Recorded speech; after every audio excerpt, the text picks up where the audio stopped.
As a physician, I have seen many patients with what is called terminal lucidity. So, this is a phenomenon that's recognized by many people in the medical profession, including nurses and healthcare workers and physicians. In many cases, people with advanced dementia, massive brain injury, or long-standing psychosis suddenly become clear. They become oriented and relational in the hours or days before death.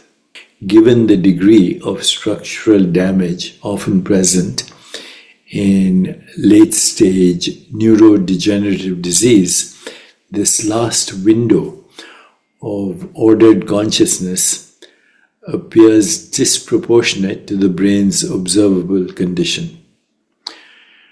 On a strict production model, which is brain makes mind, one would normally expect even further decline, not a sharp, organized resurgence of memory, language, and personality.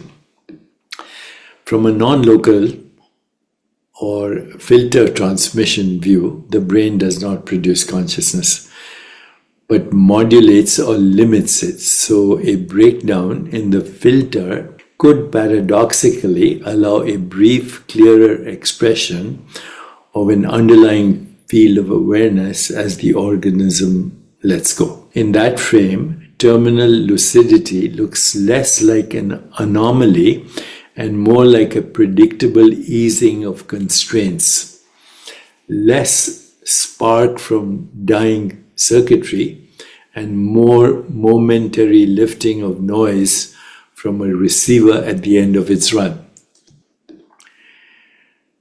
Terminal lucidity sits alongside other phenomena that are often used to argue for non-local consciousness. Veridical means truthful. Okay, veridical, near-death experiences. These are accurate perceptions during cardiac arrest or deep coma, including in congenitally blind individuals, also argue for this non-local consciousness, as of course do out-of-body experiences with verifiable details perceived from non-ordinary perspectives. Transpersonal experiences in holotropic or non-ordinary states also yield specific information not accessible via normal senses. Taken together, these suggest that coherent awareness and information access can sometimes occur when the brain is offline, impaired, or operating outside its usual parameters, which fits better with models where consciousness is fundamental or field-like as an aspect of reality.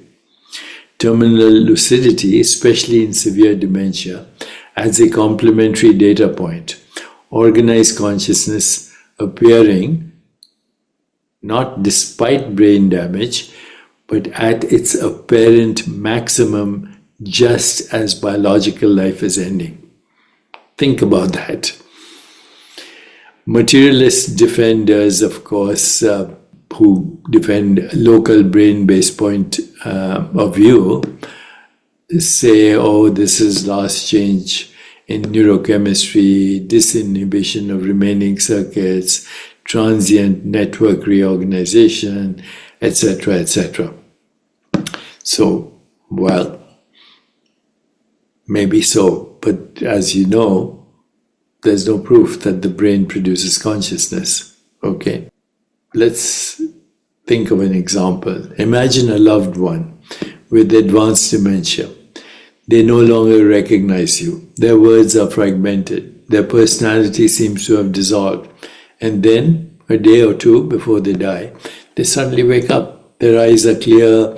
They call you by name. They remember old stories, offer forgiveness, give blessings, and say goodbye. So stories like this are not rare. As I said before, physicians, nurses, and families all over the world have described them.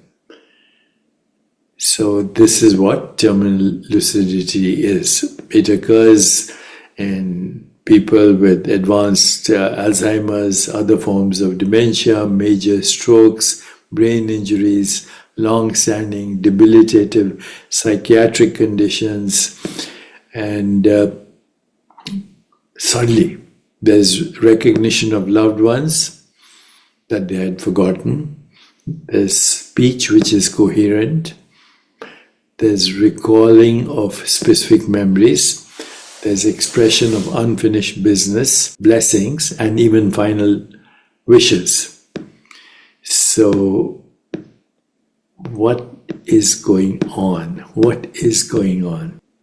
The brain is not the source of awareness, but a temporary portal through which awareness peers into space and time. Then, also, the deeper understanding. I was never inside this body. I was never limited to this brain. I am what you are, and I'm still always here. This gets rid, of many issues that we normally face when we think of ourselves as material entities with consciousness as a byproduct. We start to reframe decline. When we see a loved one disappear into dementia, we feel that the person is gone. But from a non-local perspective, what is gone is the brain's ability to express the person clearly, not the underlying consciousness itself. Terminal lucidity can be seen as a reminder that the essence was never truly absent. It was simply unable to shine through. Then death is less like a light going out and more like a light changing rooms. Terminal lucidity then becomes the moment when the doors open between rooms. Okay, so what is happening is the doors between rooms crack open and we glimpse, just for a breath, the continuity of awareness beyond the failing body. And knowing this, we can relate to one another, not just as brains talking to brains, but as expressions of a shared field of awareness, momentarily wearing different costumes. We can listen more deeply, meet each other beyond roles and conditions, and hold the end of life as a sacred unfolding rather than merely a medical event.